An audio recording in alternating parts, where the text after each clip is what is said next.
Hello, lovely people. We've got good news and bad news. The good news is that we are recapping some of our favourite moments from the past 9 episodes, but that obviously means that because it's a highlight show, it is the last in season 5. So, season 5 has been a real change for the podcast because I was joined by the lovely Heidi for nearly every episode. So I had a co-host, which has been really lovely, really, really lovely, as well as some amazing guests, which I'm sure we'll talk about later.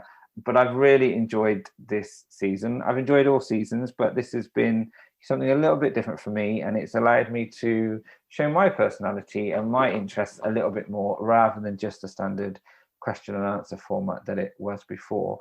And there's been a lot more laughter and a lot more hilarity this time. And I think I needed it, and I think Heidi needed it. And from all your feedback, I think you appreciated some of the lighter moments as well that we shared, and they're going to feature again today.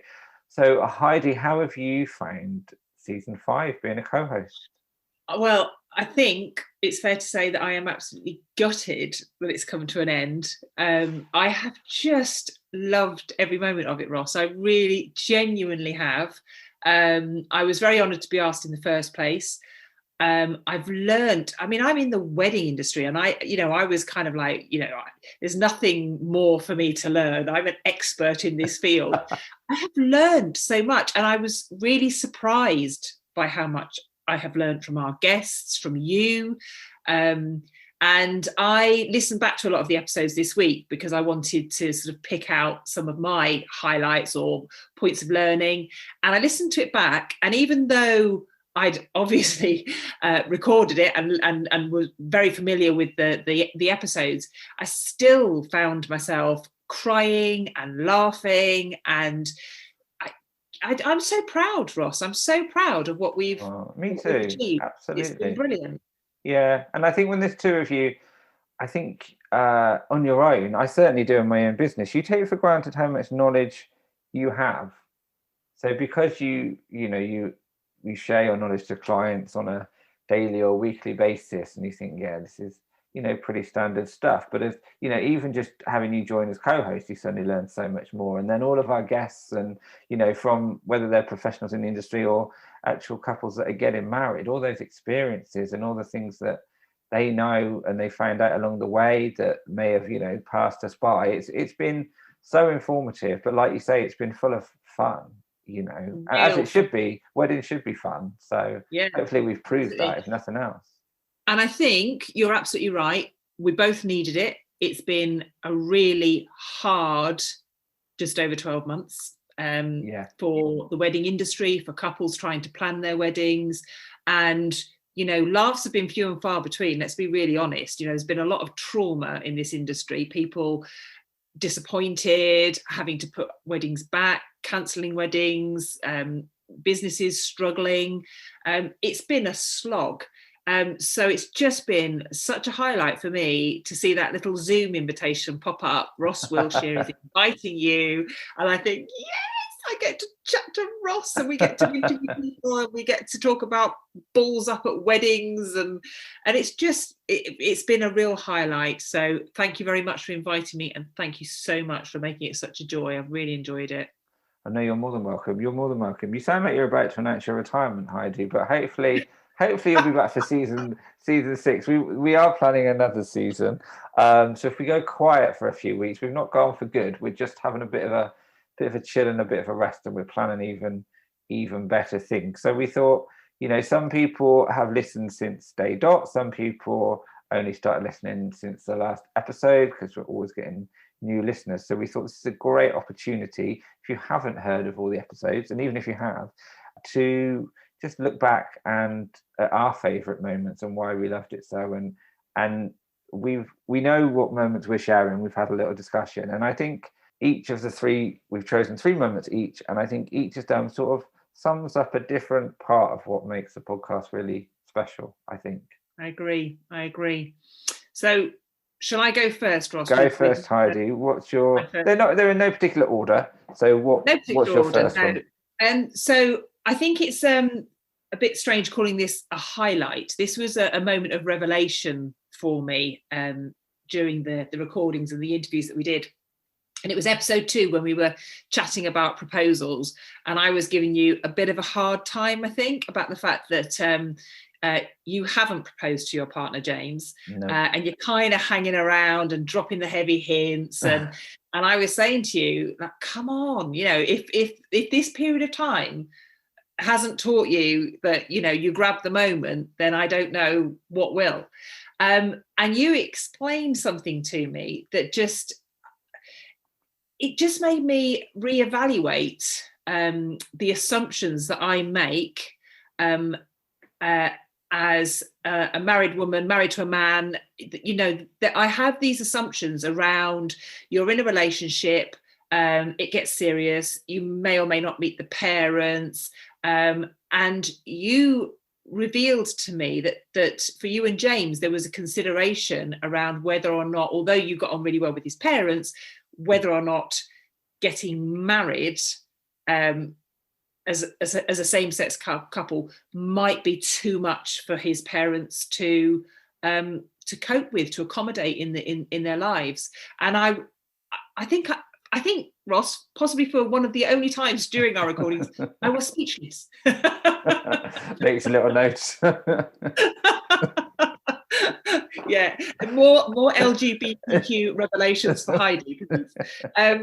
But yeah, for me, as I say, I'm a married woman, married to a man, and you may or may not get on with the parents, and there are considerations around, you know, do they like me? Are we too young? Are we too old? You know, all of the sort of considerations.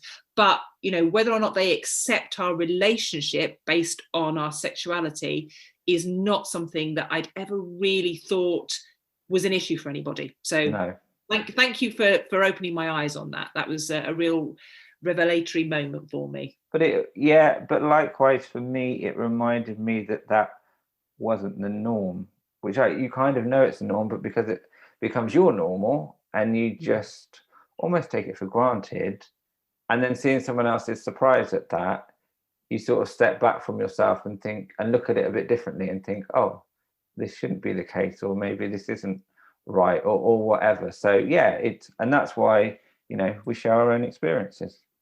Absolutely. And I think it pays to have these discussions, to have an open mind, to, like I say, I mean, because same-sex marriage was legalized, it doesn't necessarily sort of take away the existing issues or issues that have historically surrounded same-sex weddings. And I think for me, that was very much the assumption. Oh, it's fine now. You know, it's legal, and, you know, the battles are won, and, you know, we don't have to worry about that anymore. It's, you know, it's fine in the eyes of the law, and everybody's happy. And to actually sort of have that moment of going, oh, but you've got to carry everybody along with you. Yeah. That was a revelation.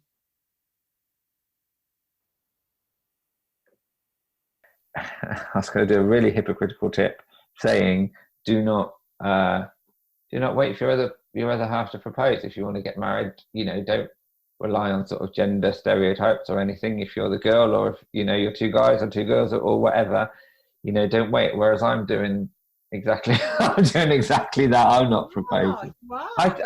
I think for me, I've always appeared a little bit more keen or excited about the idea of marriage than my partner. Maybe because I work in the industry and I see it all the time.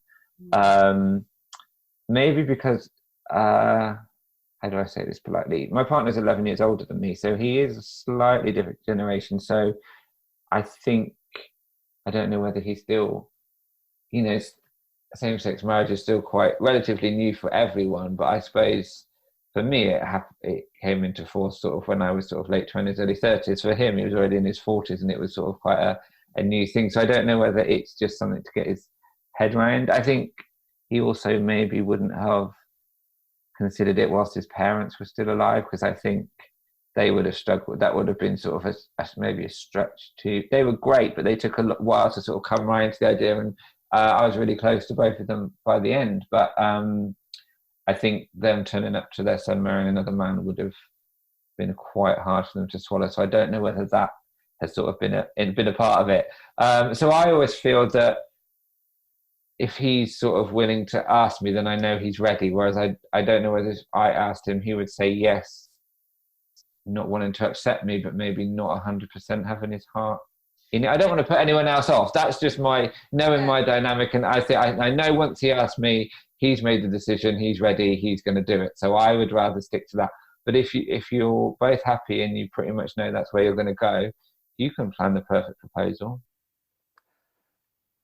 Okay, so one of my highlights was talking to the lovely Heidi. And there was, well, not confusion, let's not say confusion, just the terminology didn't sound quite as wedding specific as I had expected. So it was either intimate weddings or it was in our trend. I think it was to do with trends, wasn't it? Wedding trends. It was wedding trends, and things to look out for. And I'm not going to say too much because you can listen to the clip, but Heidi talked about impact points, and something immediately sprang to mind, and it wasn't what Heidi was implying at all. So my next trend is impact points. And so that's again, you get at Sainsbury's. Oh, did you collect your impact points? I've got 20 impact points. That's taking the shine off it for me. No, I was going to say explain, sell it to us, sell it to me. So again, it kind of ties into the other trends that I was talking about, the pintimate wedding and the colour. So it's thinking of ways of, so if you're having a small wedding, if you're only having a handful of guests, but you still want it to look like a big, exciting, flamboyant, glitzy affair, you're seeing a lot of couples opting for big glittery backdrops. Okay. That perhaps just two people can pose in front of. So Heidi, when you finish laughing at that one, you can tell us your next highlight. I'm still laughing at impact points. I just love it. I'm really disappointed that the next time I go to a supermarket, I'm not going to be asked to spend my impact points. So my second highlight again is one that when I listened back, I just couldn't stop laughing. So obviously in some of the episodes we've done the quickfire question rounds with our guests. And some of those questions are wedding related and some of them aren't. And we were chatting to Jodie and Emma Louise, both brides who had experienced postponed weddings and major changes to their weddings. And in our quickfire question round with them, my question was very much I'm a Celebrity, get me out of here based. And it was around their preferred choice of horrible things to eat. If you were in the I'm a Celebrity challenge... She begged me to be able to ask this question. Go on, Heidi. I have to ask this question. Would you eat a fisheye or a bull's penis? Oh, a bull's penis, I think. Love it. Emma, which would you choose, fisheye or bull's penis? Penis. The eyes just look horrendous. The popping. Oh, yeah, it's the pop, isn't it? Yeah. Yes. Okay, ladies. Okay, so I think we're going to have to carry on that theme topic because this is actually the first thing that sprang to mind. No, that sounds awful. First thing that sprang to mind when I was thinking of highlights.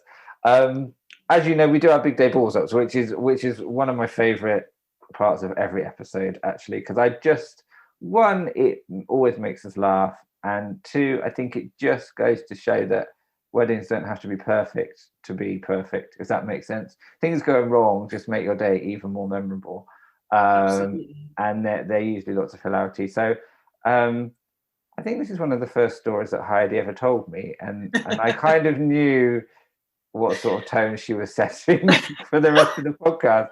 So if you haven't heard this, definitely worth a listen.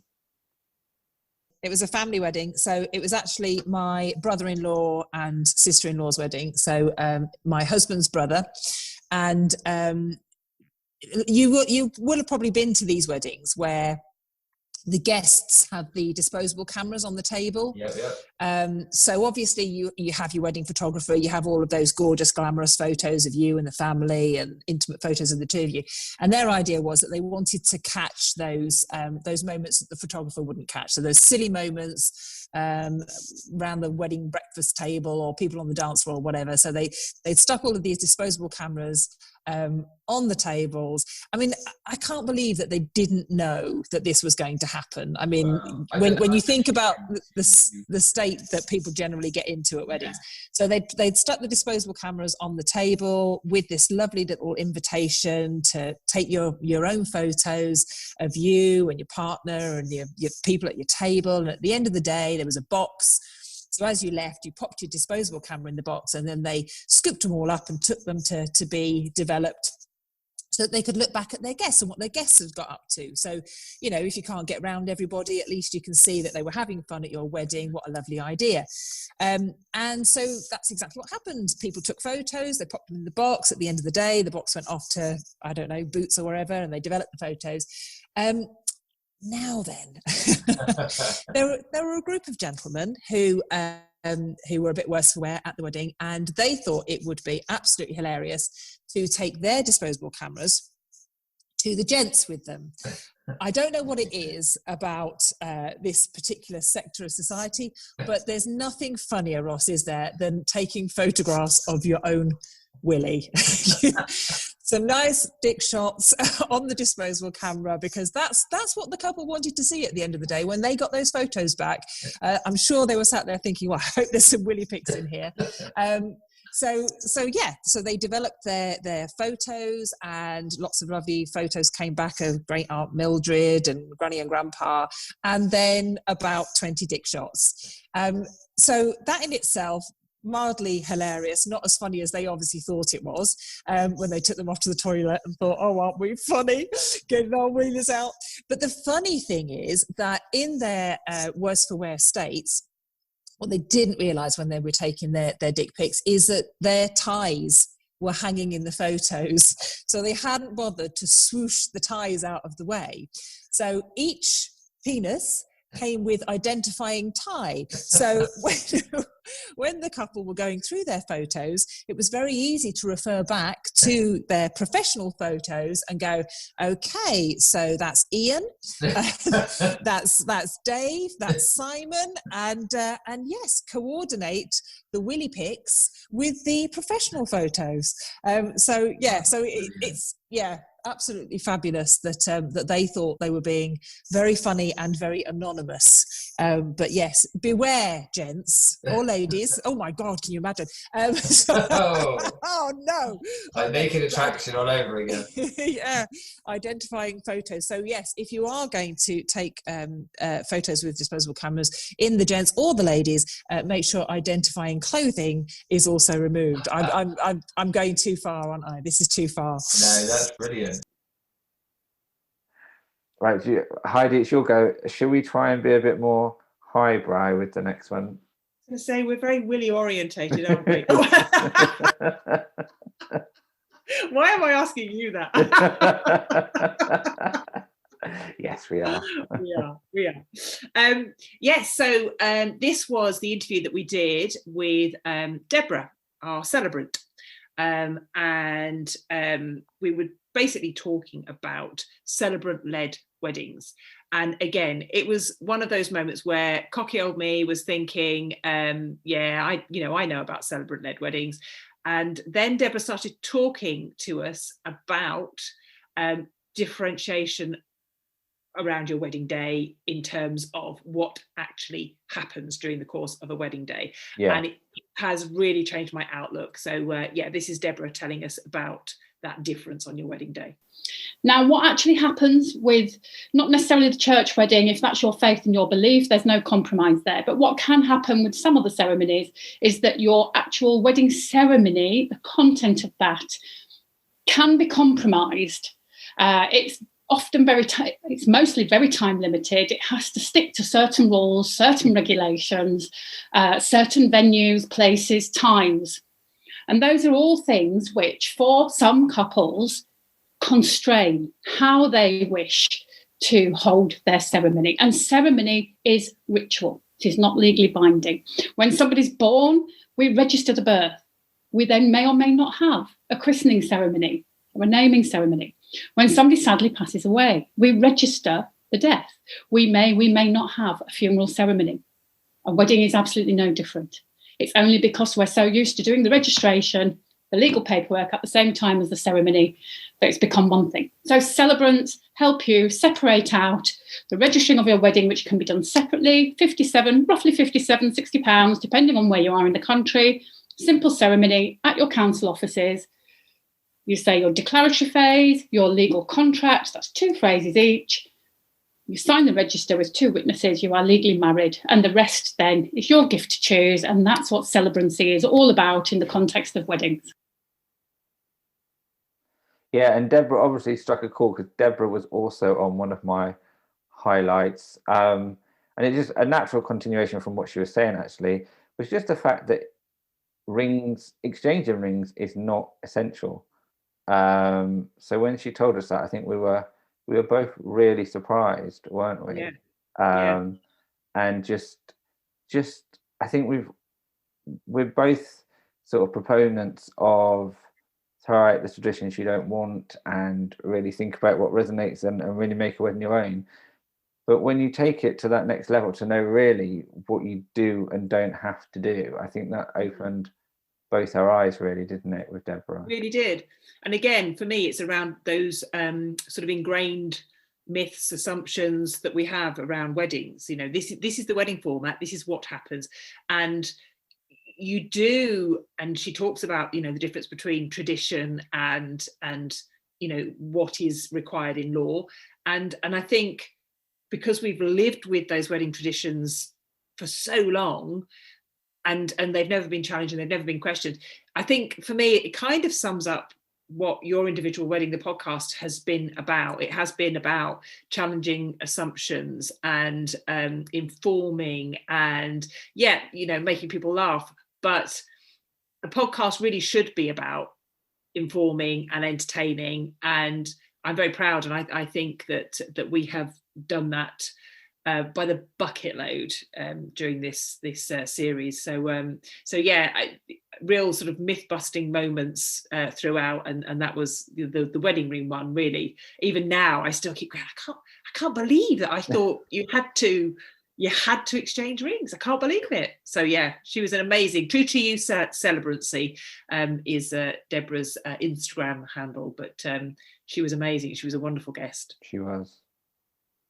Now, exchanging rings, there's no obligation legally to exchange wedding rings. It's symbolic. Most of my couples decide to exchange rings.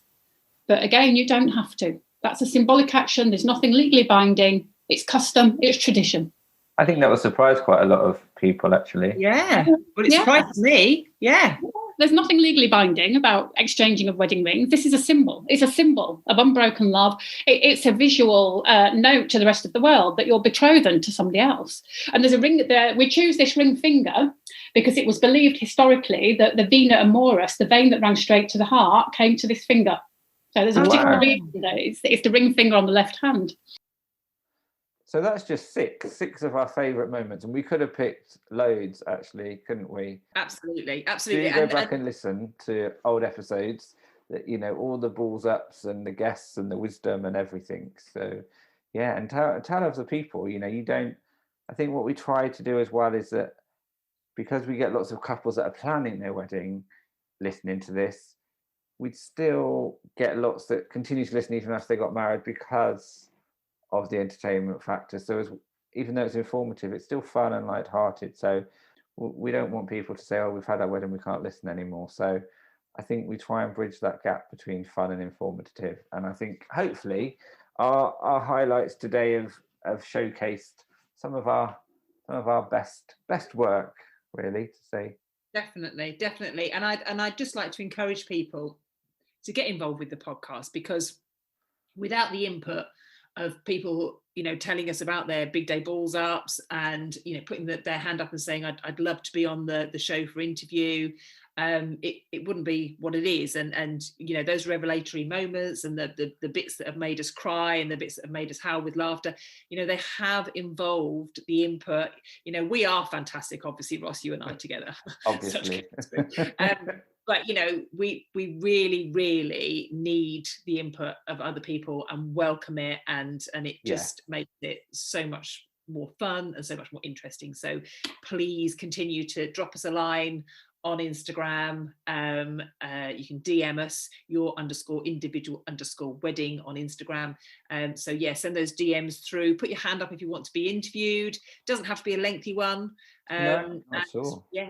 Share away, share your stories, your wedding day stories, and your planning highs and lows. So and let us know what you want us to talk about and chat about in the next episodes. Who would you like to hear from? Who would you like to be interviewed? And what do you not know that you need to know? And anything like that.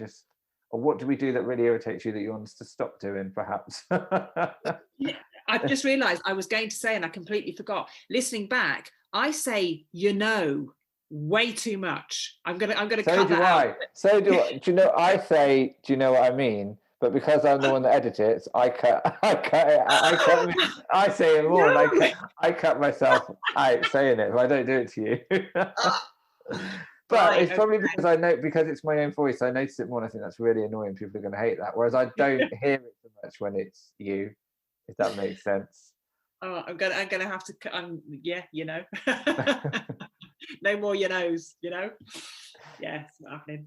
It's both of us. At least we both do that. But if there's anything else that you want us to cut out, maybe let us know. But we're really looking forward to next season already. So, like I say, if you subscribe to us, you might not see a little notification pop up for the next few Fridays, but we will be back. So keep a lookout for us. And thanks for listening and downloading. And let's hear from you soon. Thanks, Heidi. Thank you. And we'll see you soon. Bye. Yeah, bye.